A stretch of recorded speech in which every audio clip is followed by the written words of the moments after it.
Shalom teman-teman semuanya. Aku percaya banget ada pesan Tuhan yang sangat amat spesial lewat renungan hari ini. Kuncinya satu, kita datang dengan kerinduan, dengan hati terbuka, yang mau sungguh-sungguh fokus dari awal sampai akhir. Aku percaya hari ini kita akan mengalami banyak banget dari apa yang disediakan oleh Tuhan bagi setiap dari kita. Oke, sebelum kita masuk ke dalam pembahasan renungan kita, marilah kita doa terlebih dahulu sama-sama. Bapak yang baik, kami bersyukur banget untuk semua berkat dan kasih-Mu dalam hidup kami.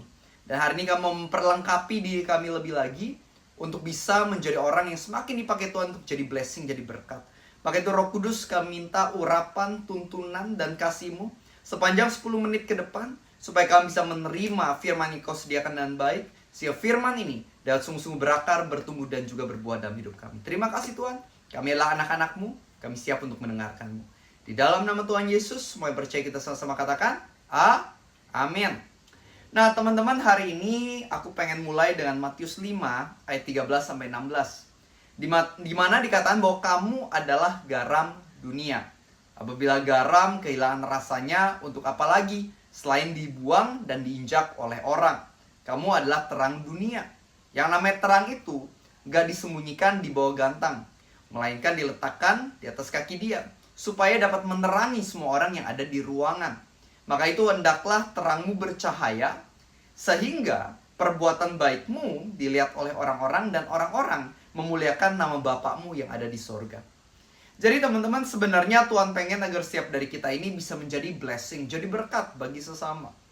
Nah, tujuan kita bisa menjadi berkat bagi sesama adalah supaya orang-orang juga bisa melihat Tuhan lewat kehidupan kita. Tuhan pengen kita menjadi berbeda dari dunia, bukan serupa dengan dunia. Jangan sampai kita malah hidup dalam dosa seperti dunia dikuasai oleh dosa. Harusnya kita hidup di dalam kebenaran Tuhan, kita hidup berbeda, supaya nantinya kita juga bisa membawa perubahan atau dampak bagi dunia ini, supaya dunia ini bisa sungguh-sungguh berubah. Nah, itulah yang Tuhan pengen dari kehidupan kita.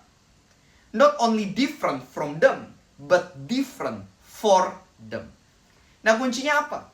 Salah satu kunci yang aku suka ada pada 1 Timotius 4 ayat 12. Di mana Tuhan mengatakan lewat ayat ini, ya lewat Rasul Paulus, di mana dikatakan janganlah seorang pun menganggap engkau muda, tapi jadilah teladan bagi orang lain lewat perkataanmu, tingkah lakumu, kasihmu, dan juga lewat kekudusanmu. Jadi ada 4 hal.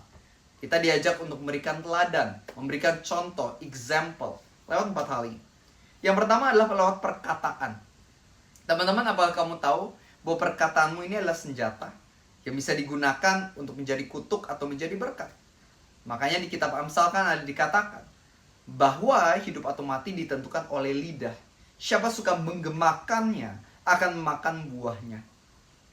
Teman-teman, kamu bisa aja pakai perkataanmu ini untuk bully orang. Contohnya, dulu waktu aku zaman sekolah, ada anak-anak yang nggak mau masuk sekolah gara-gara dibully teman-teman sekolah. Bahkan ada yang membuat bekas luka, orang itu jadi sampai insecure.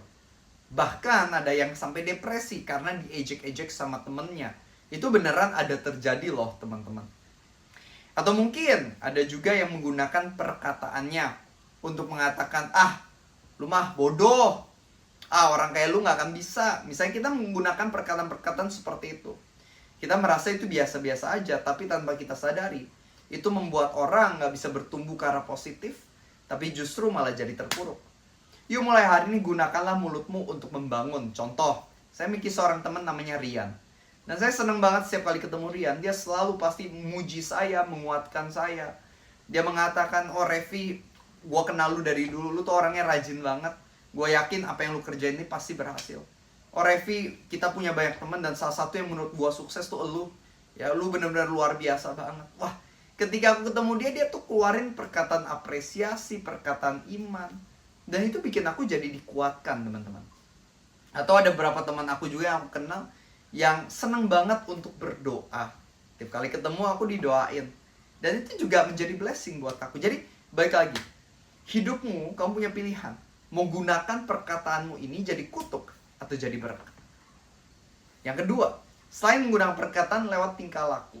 Jangan sampai perkataan kita bagus, tapi tindakan kita nggak sesuai dengan perkataan kita. Marilah kita contoh seperti Tuhan Yesus. Pada malam sebelum Tuhan Yesus hendak disalibkan, Tuhan Yesus berlutut di bawah kaki murid-muridnya dan mulai membasuh kaki murid-muridnya. Tuhan Yesus bukan cuma perintahin untuk melayani, tapi dia buktikan, dia tunjukkan, dia set an example.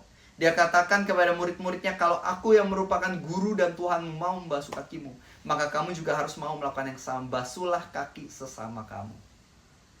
Nah, begitu pula dalam kehidupan kita, teman-teman. Marilah kita menjadi orang yang mau melayani orang lewat tingkah laku kita. Itulah yang aku usahakan juga. Aku berusaha untuk beliin kado buat teman-teman aku yang ulang tahun.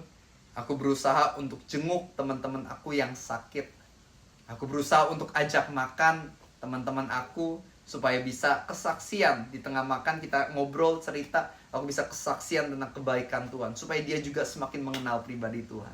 Jadi ini adalah pelayanan-pelayanan yang dilakukan secara sengaja. Kamu melayani itu butuh keputusan. Kalau misalnya kamu emang dari awal nggak mau ambil keputusan untuk hidup melayani, hidup kamu pasti nggak akan melayani, atau melayani tapi minim sekali. Orang yang bisa melayani dengan dahsyat dan luar biasa adalah orang yang setiap pagi dia ingetin dirinya sendiri, hari ini tingkah lakuku harus melayani, harus jadi berkat. Yuk mulai hari ini kita contoh Tuhan kita yang melayani. Yang ketiga, apa yang bisa kita pelajari? Dikatakan lewat kasih. Kasih. Teman-teman, yang namanya mengasihi sesama, yang Tuhan inginkan itu bukan cuma mengasihi orang-orang yang baik sama kita, tapi juga mengasihi orang-orang yang mungkin jahat, menyebalkan sama kita. Tuhan pengen kita untuk mengasihi orang seperti ini juga. Paling minimal doain orang yang menganiaya kita. Karena inilah cara supaya keajaiban Tuhan dapat mengalir lewat hidup kita. Aku teringat sebuah kesaksian nyata yang sangat luar biasa. Kesaksian dari seorang bernama John Paton, yang menjadi misionaris ke New Hebrides. Ini adalah pulau yang isinya tuh orang-orang kanibal, teman-teman. Tapi John Paton merasa dia terpanggil ke sini. Dia ke sini dan di sana ada tantangan-tantangan. Salah satu tantangannya, ada seorang yang sangat benci sama John Paton, sangat benci sama misionaris ini. Jadi si satu orang ini tuh suka ngejar John Paton dan bawa kapak, mau membunuh John Paton, teman-teman. Ya tentu ini bukanlah sesuatu yang menyenangkan, bukanlah sesuatu yang mudah. Ya mungkin ketika aku cerita ya kita mungkin kesannya kayak ya udah biasa aja, tapi pada zaman itu bayangin jadi John Paton, gimana sih rasanya? Lari-lari di hutan dikejar orang bawa kapak, mengerikan sekali. Nah, tapi singkat cerita si orang ini dia jatuh cinta dengan mantan istri dari ketua suku di tempat tersebut. Jadi anggapannya nih ada seorang wanita, suaminya tuh ketua suku, tapi udah meninggoy. Jadi kan ini janda ya, sendiri gitu, lagi nggak ada pasangan. Nah, si orang ini suka sama si janda ini, yang mantan istri dari si ketua suku ini. Tapi dia tahu, kalau misalnya aku menikah sama wanita ini, atau have a relationship dengan wanita ini pasti endingnya aku bakal dibunuh. Karena ya masalah politik pada masa itulah, dan juga di tempat itu.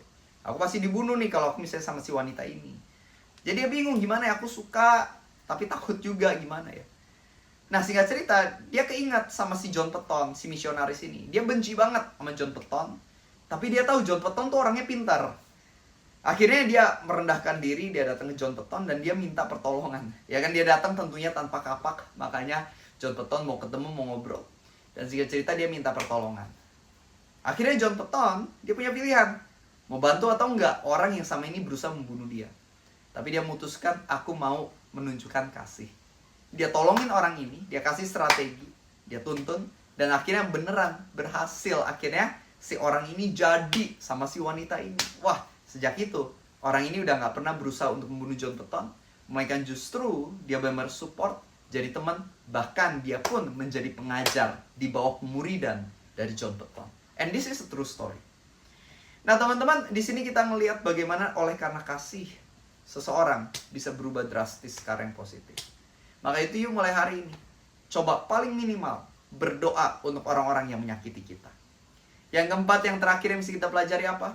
Jadi contoh teladan lewat kekudusan. Teman-teman, kalau misalnya kita terus hidup dalam dosa, kita nggak jaga kekudusan, pada akhirnya kita akan jadi batu sandungan.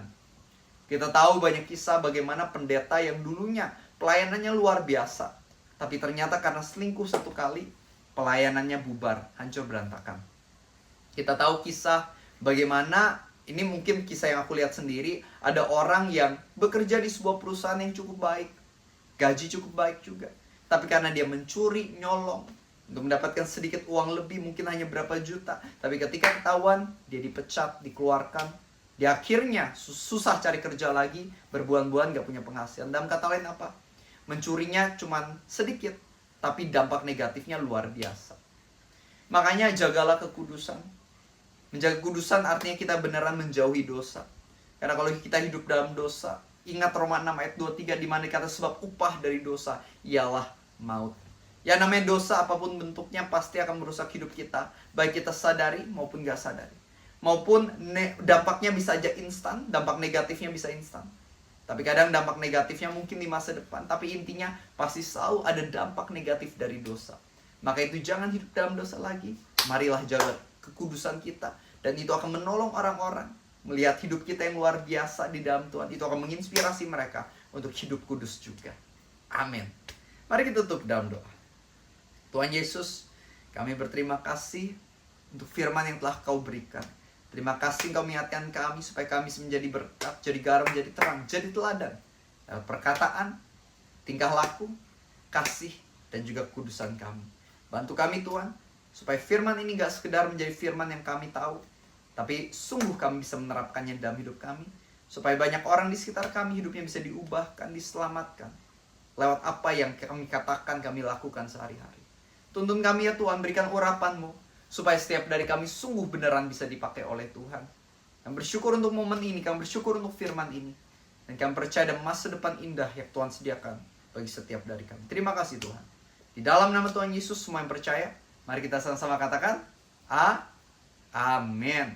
Maju terus dalam Tuhan, dan jangan lupa untuk subscribe, klik tombol loncengnya, supaya dapat notifikasi setiap kali ada renungan baru, yaitu setiap hari jam 6 pagi, aku usahakan untuk post video baru yang aku percaya pasti bisa memberkati teman-teman semuanya. Jangan lupa untuk share, bagikan kepada teman dan keluarga, supaya banyak orang bisa mengalami Tuhan lebih lagi. Dan juga teman-teman, jangan lupa, teman-teman yang mungkin tertarik mau baca buku rohani karyaku, kamu bisa dapatkan di Shopee. Klik aja linknya ada di bagian caption bawah ini.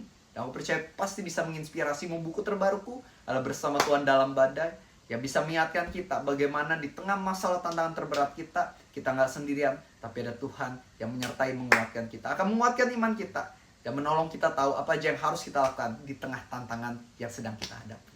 Oke, itu aja info buat hari ini. Aku berdoa agar renungan esok hari juga bisa memberkatimu. See you tomorrow.